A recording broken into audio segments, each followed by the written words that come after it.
Tia Denise, você pode me responder. O que foi, meu filho? Onde você está? Acabaram de me dizer que eu tenho que sair de casa.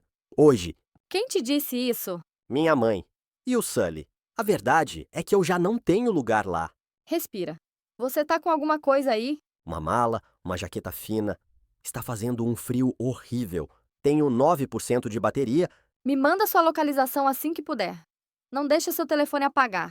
Eu tinha 17 quando minha mãe e o amante dela me expulsaram. Depois, o advogado do meu pai ligou por causa de um fundo fiduciário. De repente, eles queriam me adotar. Então, eu me certifiquei de que eles não ficassem com nada. O amante da minha mãe foi quem a convenceu a me expulsar. Aos 18, em meados de novembro, 38 graus, uma bolsa de viagem e um telefone morrendo. Ninguém veio me buscar. Hoje eu tenho 20. Escrevo isso de um apartamento tipo estúdio, com um colchão no chão e um GPA de 3,6. Eu nunca tinha contado essa história completa.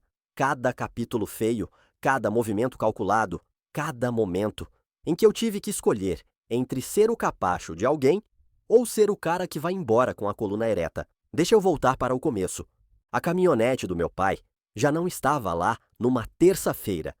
Eu desci às 6 da manhã, porque entrava cedo no depósito, onde carregava paletes e fazia inventário depois da escola. A garagem estava vazia do lado dele.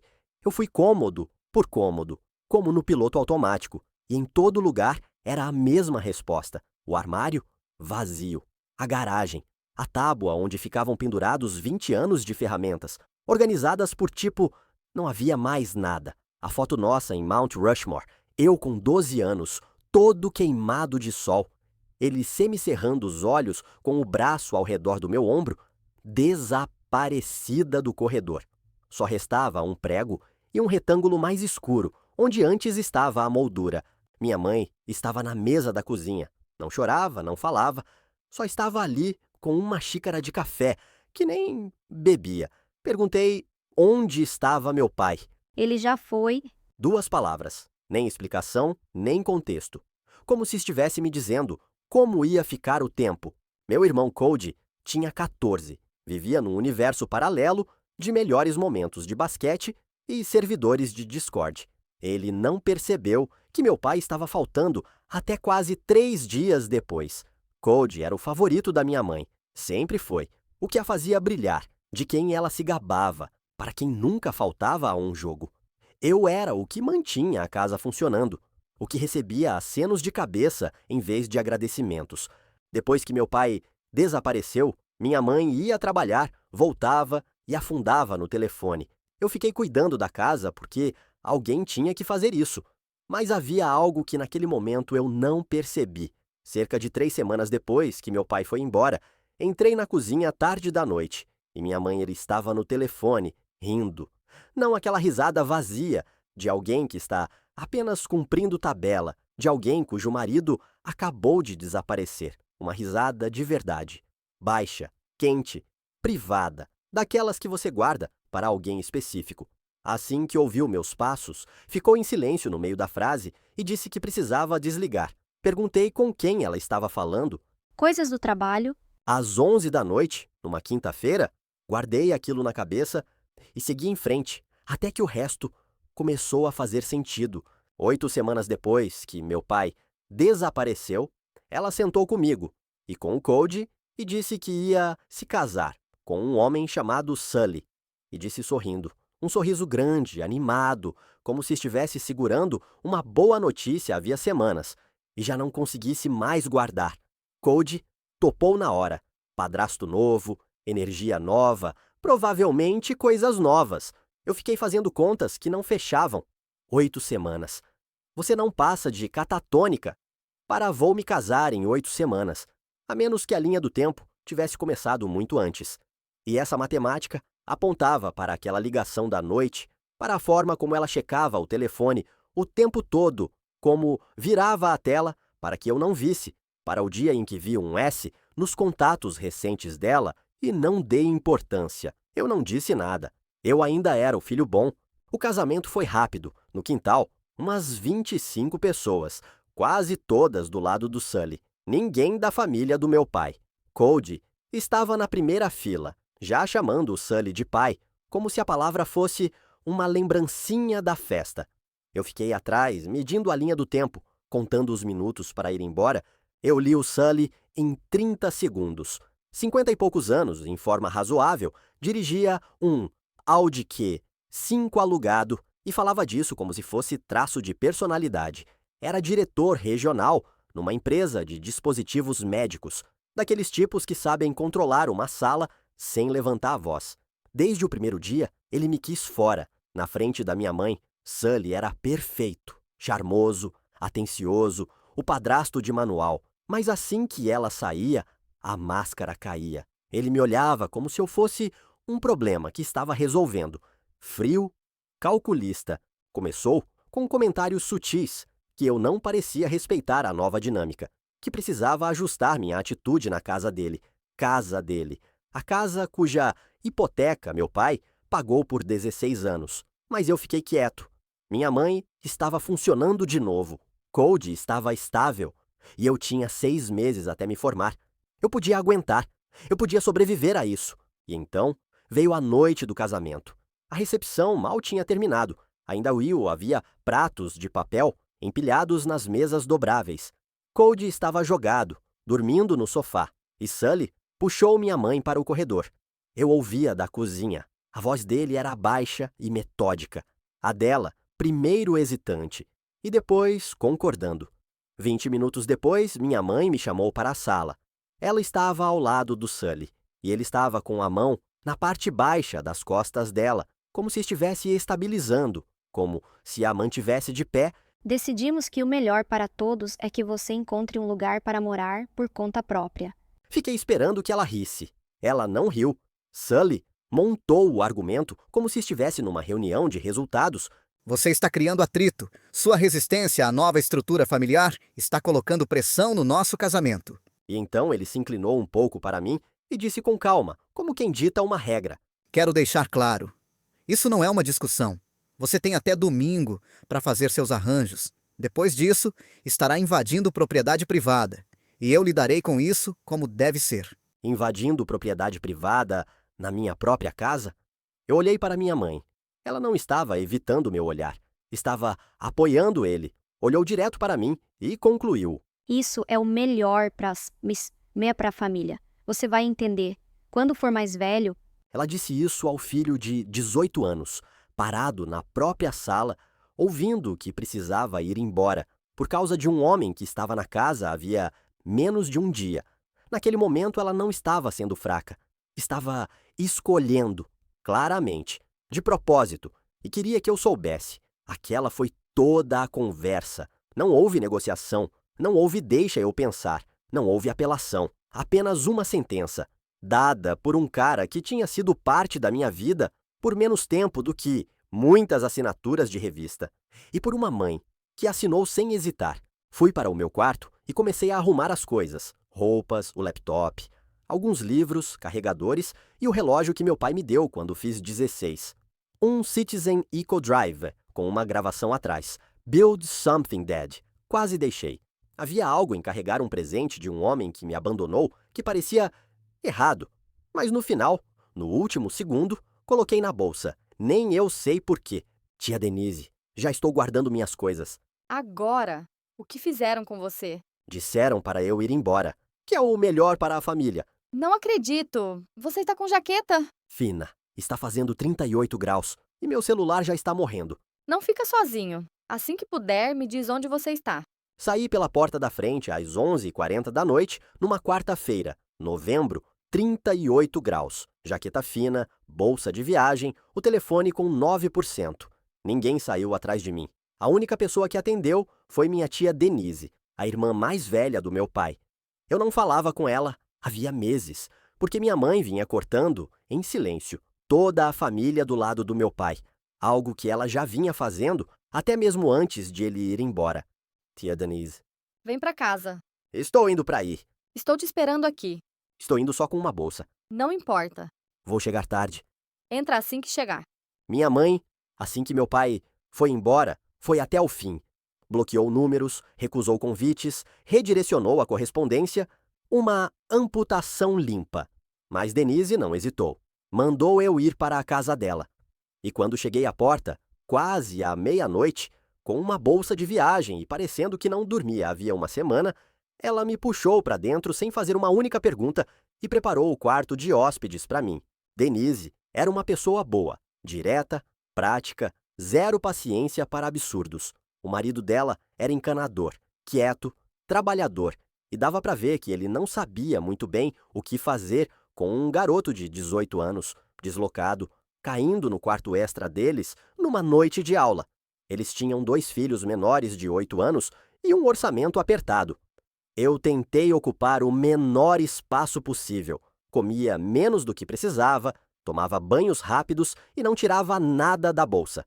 Deixei minhas coisas dentro do saco de viagem, como se a qualquer momento eu fosse ter que ir embora de novo.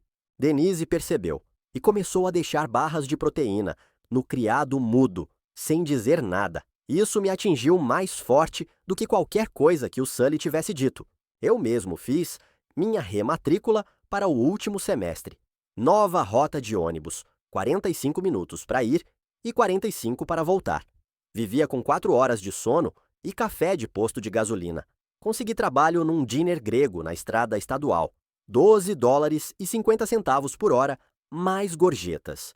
No turno de almoço de uma terça-feira, isso dava uns $11 em notas amassadas, de aposentados e caminhoneiros. Eu limpava mesas, lavava pratos, passava pano no chão e engolia o maltrato constante de um cozinheiro de linha cuja língua inteira era feita de insultos e gestos com a espátula. Meus tênis ficaram com cheiro de gordura de giro e desinfetante industrial. 3 semanas depois de começar, Sully me encontrou, não pessoalmente, por telefone. Ele ligou direto para o diner e disse ao gerente que era um familiar preocupado, que eu era um jovem instável numa crise de saúde mental, que não deveria estar perto de equipamentos de cozinha, que eu não era confiável. O gerente era um cara sem paciência nenhuma para drama. Não me demitiu, mas cortou minhas horas pela metade enquanto esclarecia a situação. Isso me custou cerca de $380 em um período de 2 semanas, o que não parece grande coisa, a menos que todo o seu plano seja salário de diner e matemática de desespero. Tia, o Sully ligou para o diner. O que ele disse? Que era um familiar preocupado, que eu estava instável. Cortaram minhas horas. Entendi. Passei 3 dias praticamente sem comer, só com o pão grátis que o cozinheiro jogava para mim durante o turno. Depois, o gerente me devolveu as horas quando expliquei o que estava acontecendo, e ele decidiu que Sully estava cheio de mentiras. Mas durante aquelas 2 semanas, eu estava operando com uma margem tão apertada que uma multa de estacionamento teria me quebrado. Cerca de 6 semanas depois, minha mãe apareceu no diner no meio do movimento do almoço de uma sexta-feira. Estava bem vestida, mais do que uma visita comum a um diner exigiria. Trazia uma pasta debaixo do braço. Ela me viu antes que eu pudesse me enfiar na cozinha e caminhou direto até mim. Me abraçou ali mesmo entre as mesas, na frente dos clientes de sempre, na frente do cozinheiro, que observava pela janela da cozinha. Eu estava com uma bacia de pratos nas mãos e deixei acontecer, porque fazer um escândalo no meu trabalho não era opção. Depois soltou o discurso, que tinha estado muito preocupada, que queria me ajudar com documentação, seguro de saúde, atualizar minhas informações, alguns formulários que precisavam da minha assinatura. Tirou a pasta e começou a abri-la ali mesmo, sobre uma mesa do diner, entre uma moussaka pela metade e um copo de chá gelado. Eu disse que não era o momento nem o lugar, que eu estava trabalhando, que ligava depois. Ela insistiu que fosse só uma assinatura rápida, que levaria 1 segundo. Eu me afastei. Ela deixou a pasta na mesa. Mamãe veio ao diner. O que ela queria? Que eu assinasse uns papéis. Disse que era do seguro. Insistiu ali mesmo. Não assinei nada. Ótimo. Quando ela foi embora, revisei a pasta. Havia um monte de folhas que, à primeira vista, pareciam documentação médica normal, mas enterrado no meio havia um formulário de autorização geral financeira que teria dado a ela acesso para administrar contas bancárias e financeiras em meu nome. Naquele momento eu mal tinha uma conta poupança com algumas centenas de dólares, Então, parecia quase sem sentido. Mas é assim que essas coisas funcionam. Primeiro conseguem a assinatura e depois veem o que fazem com ela. Ela tinha colocado aquilo entre documentos de seguro que pareciam legítimos, como truque. Fiquei com a pasta, não assinei nada e comecei a guardar registro de tudo. Na mesma época, Denise me contou com cuidado, como se estivesse me dando uma má notícia, que minha mãe tinha ligado para ela dizendo que eu tinha escolhido ir embora, que eu tinha sido hostil e agressivo com Sully, que eu estava passando por alguma coisa e podia ser instável. Denise não acreditou nem por um segundo. Mas o fato de minha mãe estar mudando toda a história, eu expulso. E ela contando que eu saí, por decisão própria, eu quieto o tempo todo, e isso me transformando em instável, deixou claríssimo que tipo de jogo ela estava jogando. Também fiquei sabendo que ela tinha dito ao Cody que eu não queria falar com ele agora e que eu estava com raiva da família. Cortou a linha entre nós e disse a cada lado que o outro não se importava. Triangulação clássica. E com um garoto de 14 anos, funcionou perfeitamente. Tia, de novo, tem certeza de que eu não pago aluguel? Não. Abri uma conta poupança na cooperativa. Bom, Estou juntando para um carro. você está indo bem. Obrigado, tia. Não me agradeça, faça. Guardei cada dólar que pude. Denise recusava o dinheiro do aluguel toda vez que eu tentava dar. Abri uma conta poupança na cooperativa e via o saldo crescer em quantias tão pequenas que dava raiva. Com o tempo, consegui raspar o suficiente para comprar um sedã todo acabado, de um cara que o marido da Denise conhecia. Sem ar-condicionado, com a luz de check engine acesa para sempre, mas andava, e era meu.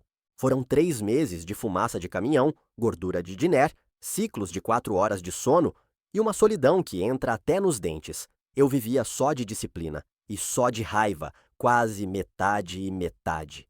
E então, numa manhã no diner, limpando o balcão antes do movimento do café da manhã, meu telefone tocou. Número desconhecido. Quase não atendi. A voz era calma, bem clara e completamente inesperada.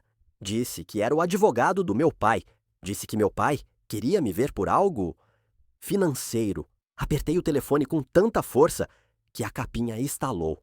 Seu pai solicitou uma reunião, disse ele, o mais rápido possível. Quase desliguei. Fazia mais de 5 meses que ele tinha desaparecido.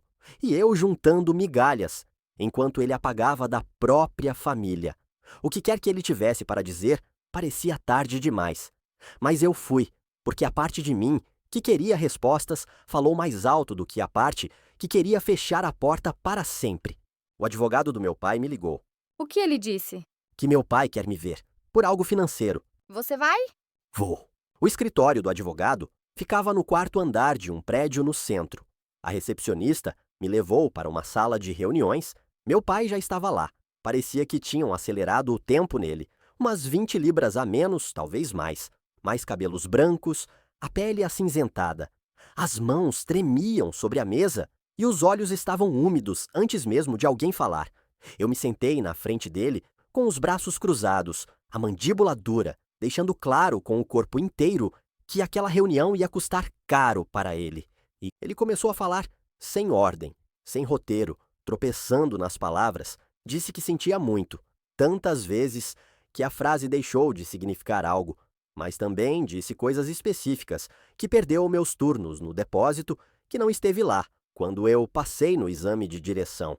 E então disse algo que me tirou o chão. Ele sabia meu horário no diner, sabia que eu estava limpando mesas 5 noites por semana.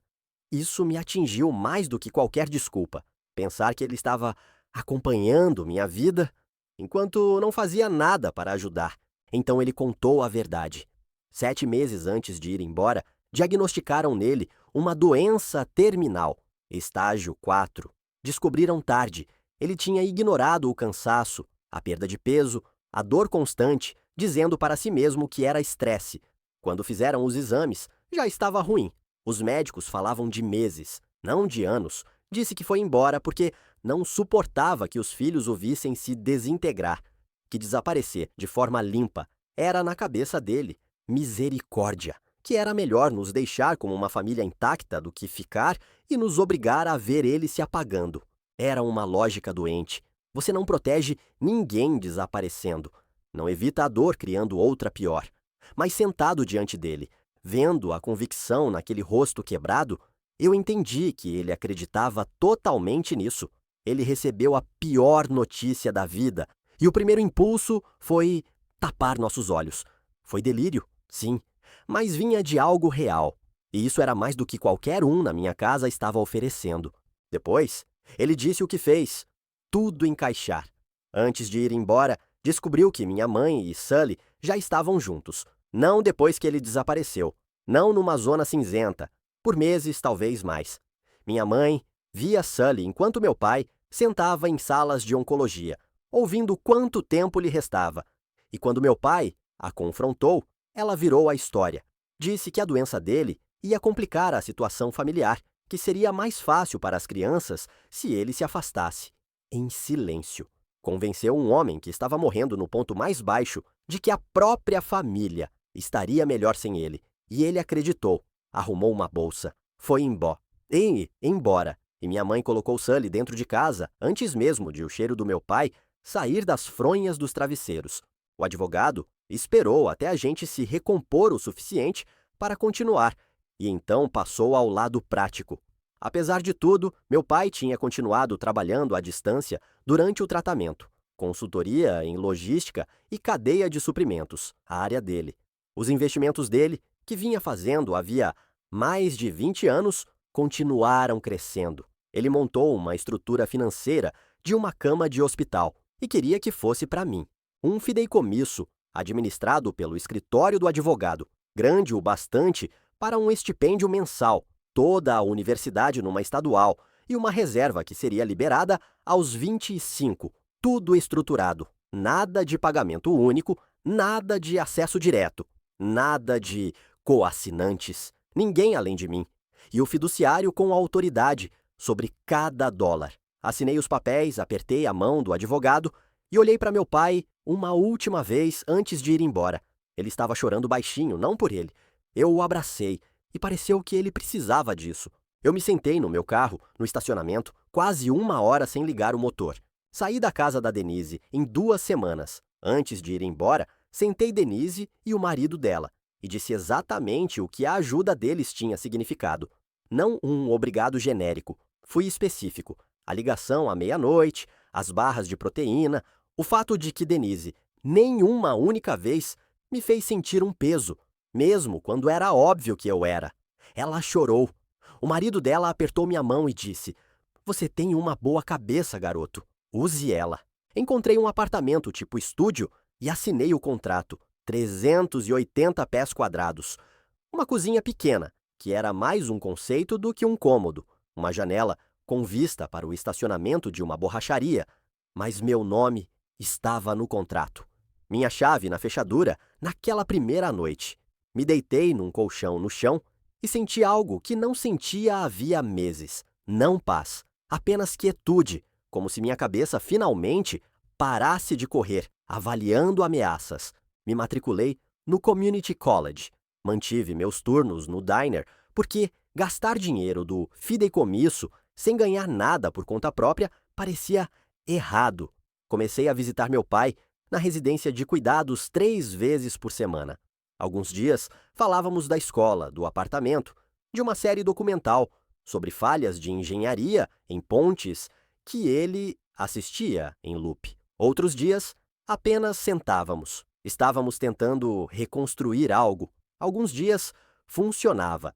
Numa tarde, ele abriu seu portfólio de investimentos num tablet. Fundos indexados, algumas posições individuais, 2 ações de tecnologia que tinham ido absurdamente bem. Ele foi me explicando a lógica dele.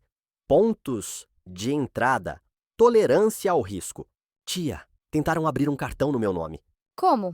Com o meu número de seguro social. Aprovaram? Não, foi negado por causa do endereço. Colocaram a casa da minha mãe e do Sully. Congele seu crédito agora nas 3 agências. Já estou fazendo isso. E vou registrar a ocorrência. Guarda a captura de tudo. Tudo. Meu pai continuou com o portfólio no tablet e me explicou por que tinha vendido certas posições e por que manteve outras. Foi uma aula completa de estratégia financeira, de uma cama de hospital, e terminou com algo que ficou cravado em mim. Dinheiro é uma ferramenta, não uma identidade. Não confunda os dois.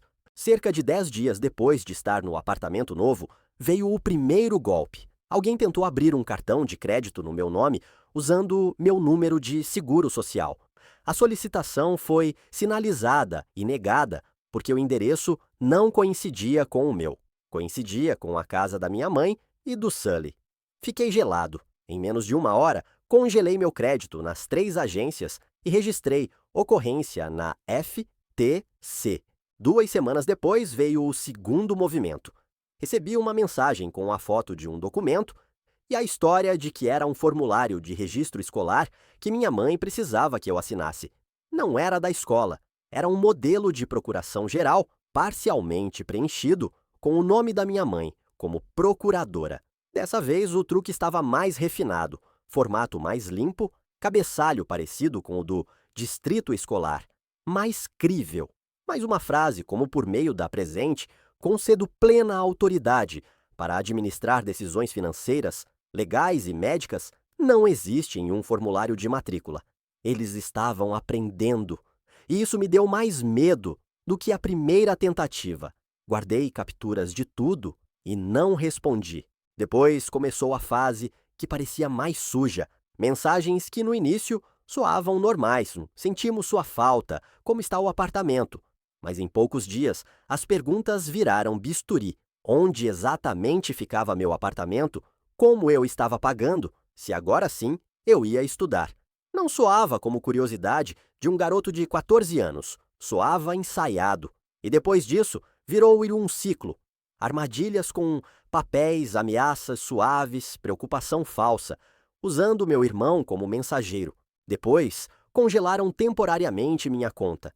Alguém tentou iniciar uma transferência eletrônica com credenciais quase corretas, mas não totalmente. O departamento de fraude detectou e bloqueou tudo, procedimento padrão. Só que padrão significou que passei um dia inteiro sem acesso ao meu dinheiro. Não podia comprar comida, não podia abastecer o carro, não podia fazer nada, exceto sentar numa agência da cooperativa preenchendo formulários enquanto um especialista me guiava pela recuperação. Naquele dia, eu estava quebrado e furioso. Coração partido é um luxo quando você está calculando gasolina, aluguel e comida na mesma respiração.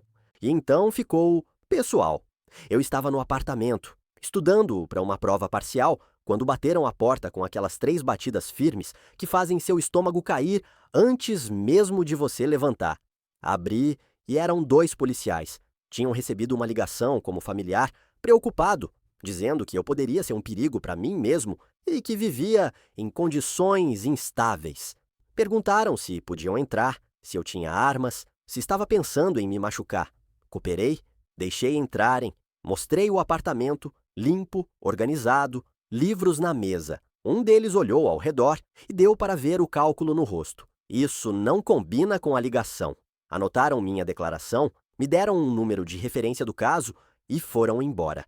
Tia, vieram 2 policiais ao apartamento. Por quê? Familiar preocupado, que eu era perigo para mim mesmo. Revistaram tudo? Entraram, viram que estava tudo normal, me deram um número de caso. Guarda esse número e anota a data e hora. Sim, mas meu senhorio viu a viatura. Naquela noite me ligou, dizendo que não queria problemas. Não falou diretamente, mas a mensagem era clara. Mais uma visita, e ele encontraria um jeito de encerrar o contrato. Passei 1 hora ao telefone, garantindo que era uma denúncia falsa, praticamente fazendo audição para continuar no apartamento que eu já pagava pontualmente todo mês. Contei tudo ao meu advogado e ele acrescentou ao dossiê. Mudei de banco, coloquei novas camadas de segurança e criei um e-mail exclusivo, ao qual só o escritório do advogado e o administrador do fideicomisso tinham acesso. Quando contei ao meu pai, a reação dele foi uma única frase cansada, como se já soubesse desde sempre. Está vendo como eles são. 1 semana depois, ele voltou a provar. Minha mãe apareceu no escritório de registro do meu community college. Disse no balcão que era minha mãe e que precisava verificar meu status de matrícula e minhas informações de ajuda financeira. O registro, bendita frapa, disse que não podia liberar informações de nenhum estudante sem meu consentimento por escrito. Minha mãe começou a chorar, dizendo que eu estava em uma situação ruim e que só tentava ajudar o filho. Quando não funcionou, as lágrimas secaram rápido e ela passou a exigir um supervisor. A segurança do campus acabou retirando ela. Eu soube porque o escritório registrou o ocorrido e me enviou um e-mail de cortesia avisando. No dia seguinte, recebi uma mensagem que fechou minha visão. Minha mãe estava dizendo que eu tinha saído por causa de drogas. Drogas. Essa era a nova narrativa. Já não escolheu sair, já não está instável. Drogas. A versão de mim que servisse para justificar o que estavam fazendo, ela iria fabricar e vender para um garoto que não tinha contexto. Não respondi. Capturei a tela. Para o dossiê. A ligação de Sully veio numa quinta-feira à tarde. Queria me ver. Disse que era pelo meu irmão, por família, por coisas que precisavam ser faladas pessoalmente. Eu disse que não me interessava. Então ele lançou o gancho. Que meu irmão estava tendo dificuldades, se comportando mal na escola, se afastando dos amigos. Esse era o ponto exato. E ele sabia onde cutucar. Aceitei encontrar no dia seguinte numa cafeteria. Eu esperava encontrar Sully sozinho. Entrei e vi minha mãe, Sully e meu irmão numa mesa no canto. Emboscada, claro. Sully falou primeiro. Atuação completa, que tinha sido inseguro, que projetou a própria bagagem em mim, que manipulou minha mãe para me ver como ameaça, que tinha feito o trabalho real em si mesmo. Mesma mentira, melhor execução. Tenho trabalhado em mim. Eu errei com você. E então veio o pedido que queria me adotar legalmente, para formalizar a família e corrigir o erro de ter me empurrado para fora. Quero te adotar. Consertar isso. Ser família de verdade. E então ele disse a frase que arrancou qualquer pretexto que ainda restava na mesa, a que deixou claro o que ele estava enxergando desde o início. Isso é para proteger os bens da família e garantir que todos estejam cobertos sob o mesmo teto. Os bens da família, meu fideicomisso, montado pelo meu pai moribundo, administrado pelo meu advogado, financiado pelo trabalho do meu pai. E Sully falou como se fosse uma conta compartilhada. Ele não me via como pessoa, me via como acesso. Estendeu a mão sobre a mesa e eu a retirei antes que chegasse perto. Minha mãe assentia como se estivesse ouvindo uma proposta. Meu irmão me olhava com aqueles olhos de irmão mais novo. Esperança sem contexto. Deixei o silêncio permanecer. Preciso pensar. Calmo, neutro, sem dar nada a eles. Levantei e fui embora. Mas não antes de fazer algo deliberado. Já na saída, parei e disse de maneira casual, quase como se tivesse acabado de lembrar, que o escritório do meu advogado tinha criado um novo portal de e-mail para tudo relacionado ao fideicomisso, que se alguém da família precisasse se comunicar sobre documentação ou qualquer coisa, poderia usar aquele canal. Tia, eu dei a eles um e-mail falso. Um inventado? Sim, um isca, para ver se mordiam. E morderam? 11 dias. Sully mandou um e-mail bem juridiquinho para a isca. Ele se entregou? Sim, rastrearam até algo ligado ao perfil dele. Então você já tem o que precisava. Sim, e eles não pararam. Mandaram meu irmão. Para minha mãe, eu dei um e-mail inventado, um que meu advogado e eu tínhamos montado exatamente para isso. Uma caixa morta, com um único propósito, ver se alguém daquela casa tentaria usá-lo para chegar ao fideicomisso.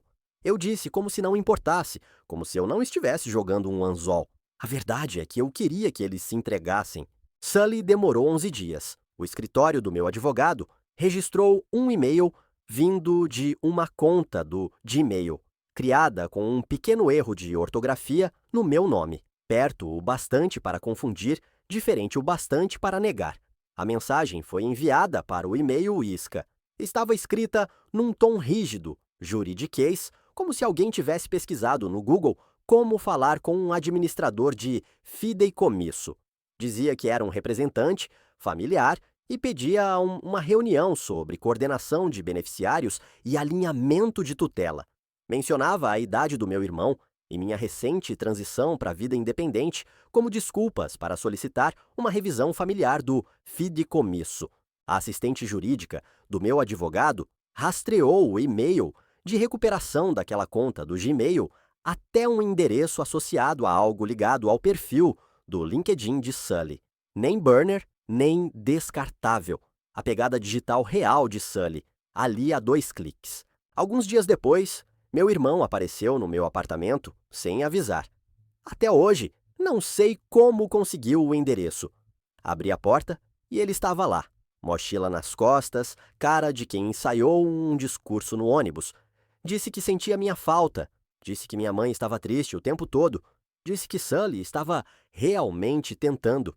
E então, meu irmão disse algo que me deixou gelado, que Sully dizia que se eu voltasse e fizesse aquilo da adoção, ele poderia me ajudar a administrar meu dinheiro para que eu não precisasse me preocupar.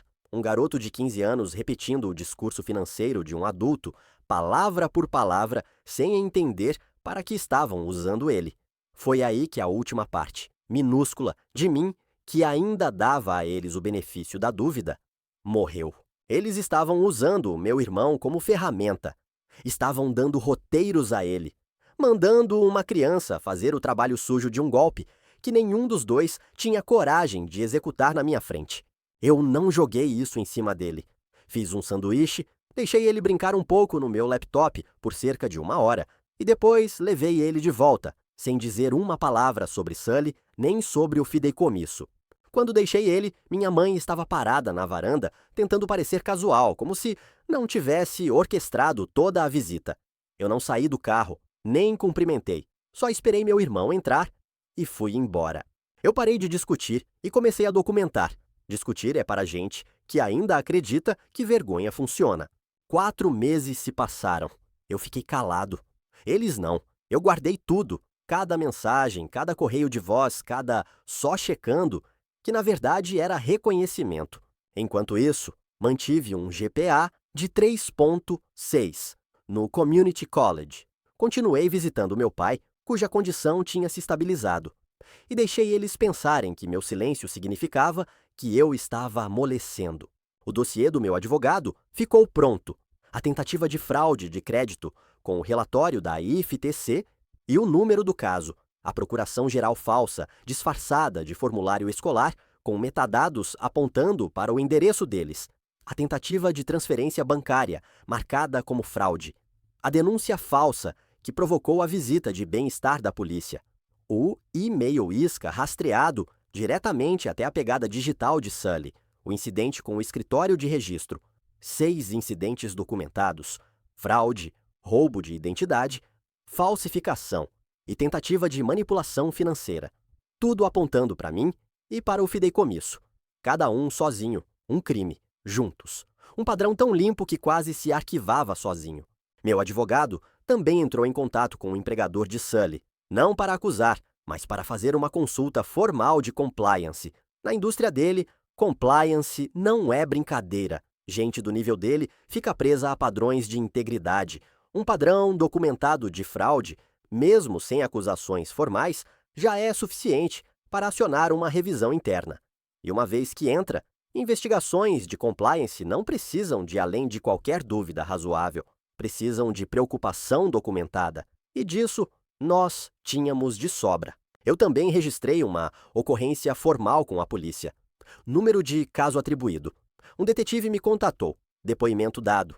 O detetive me disse que casos assim andavam devagar e quase nunca chegavam à acusação, a menos que os valores fossem grandes. Para mim, deu na mesma. Eu não precisava de condenação. Eu precisava de um número de caso. Números de caso grudam em nomes, vão para verificações de antecedentes, não expiram. Quando o dossiê ficou completo e cada peça estava exatamente onde meu advogado e eu queríamos, eu marquei a reunião. Na casa deles, no terreno deles, eu queria eles relaxados, confiantes, achando que eu já estava cedendo. Eu cheguei com meu advogado, nós dois em business casual, ele carregando uma pasta que podia acabar com o jogo deles numa única sentada. Toquei a campainha da casa que eu antes chamava de lar. Minha mãe abriu, viu o rosto dela passar de surpresa para confusão, para medo quando viu o advogado, e então se acomodou num sorriso forçado, esperançoso, ensaiado. Tia, já estou aqui, na casa. Você foi com seu advogado? Sim, Sua mãe está aí? sim. Ela abriu a porta. Mantenha calma. Diz o que você tem que dizer e pronto. É isso que eu vim fazer. E não deixa o drama te puxar. Não, minha mãe nos deixou entrar. Sully já estava parado na sala, em posição de poder, os pés bem firmes, projetando autoridade. Cody estava no sofá, com cara de querer estar em qualquer outro lugar. Ei, que bom que você veio! Eu sabia que você ia entrar em razão. Senta, vamos falar dos próximos passos. Eu não me sentei. Não existem próximos passos. Existem consequências. O sorriso de Sully não caiu. Ele congelou, como uma tela que ainda não consegue processar a informação. Meu advogado abriu a pasta e foi colocando tudo sobre a mesa, metódico, como se estivesse apresentando descobertas numa sala de reuniões. 6 incidentes documentados. A solicitação de cartão, usando meu número de seguro social, rastreada até o endereço deles. A procuração geral falsa, criada na rede deles. A tentativa de transferência bancária. A falsa visita de bem-estar que mandou a polícia ao meu apartamento. O e-mail isca, rastreado até o próprio rastro digital de Sully. E o incidente no escritório de registro do Community College, onde a segurança do campus retirou minha mãe depois que ela tentou acessar meus registros. Cada um separadamente, crime ou assédio documentado. Juntos, um dossiê que faria-se o dia de qualquer promotor. E meu advogado mencionou, quase de passagem, que uma consulta formal de compliance já tinha sido apresentada ao empregador de Sully 3 semanas antes. Ali, pela primeira vez, o rosto de Sully mudou. Não foi pânico, foi reconhecimento. Você não pode fazer isso. Foi a primeira vez que ouvi a voz dele sem o verniz polido, crua, nua. Meu advogado nem se mexeu. Disse que já estava feito, que já tinha sido protocolado e confirmado. E então, aconteceu algo que eu juro que não foi planejado. O telefone de Sully vibrou na mesinha. Ele olhou por reflexo. Vi os olhos dele lendo a tela. Vi como a cor saiu do rosto dele em tempo real. Ele não disse o que era. Não precisava. Minha mãe começou a chorar. Repetia que ela não sabia. Que não sabia da solicitação de crédito. Que não sabia dos e-mails. Que não sabia que Sully estava tentando tocar o fideicomisso. Você também não sabia que meu pai estava morrendo? Você não sabia que Sully estava te empurrando para expulsar seu próprio filho? Você não sabia que alguém estava falsificando documentos legais e mandando pelo telefone do seu filho? São coisas demais que você não sabia para alguém que sempre parece saber exatamente o que quer. Ela não teve resposta e, pela primeira vez, não tentou mais com lágrimas. Ficou parada, como se o roteiro tivesse acabado e ela não tivesse a próxima página. Eu disse o que vim dizer. Isto é o que vai acontecer. Vocês não vão me adotar. Vocês não vão tocar no fideicomisso. Vocês não vão ver um centavo, nem hoje nem nunca. E meu advogado deixou claro, sem espaço para negociação. A consulta de compliance estava ativa. O boletim com a polícia seguia aberto com o número de caso.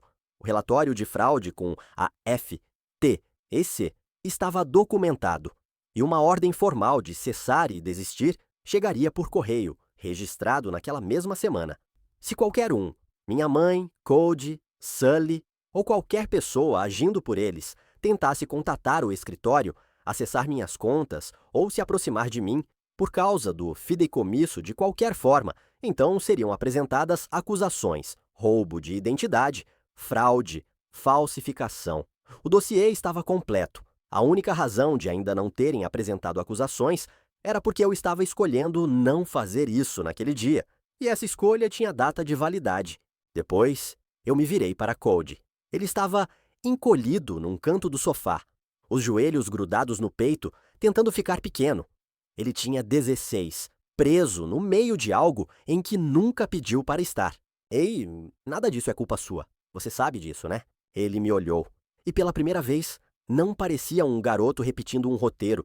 Parecia um garoto ouvindo algo que era para ele. E com uma voz pequena, quebrada, me disse que tinham contado que eu fui embora porque não queria estar com eles.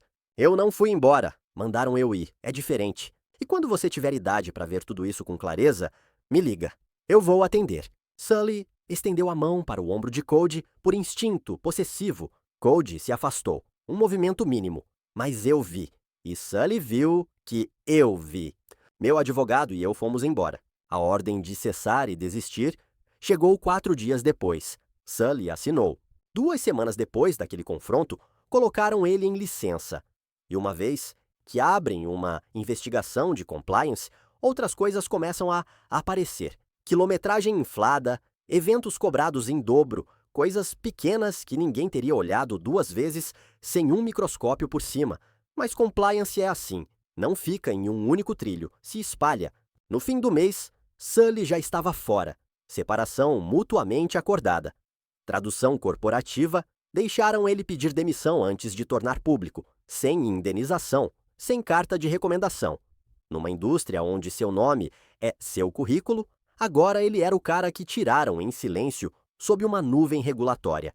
Boa sorte, explicando esse buraco na próxima entrevista. Mais uma coisa, depois da ordem de cessar e desistir, Sully ligou direto para o escritório do administrador do fideicomisso. Uma última tentativa.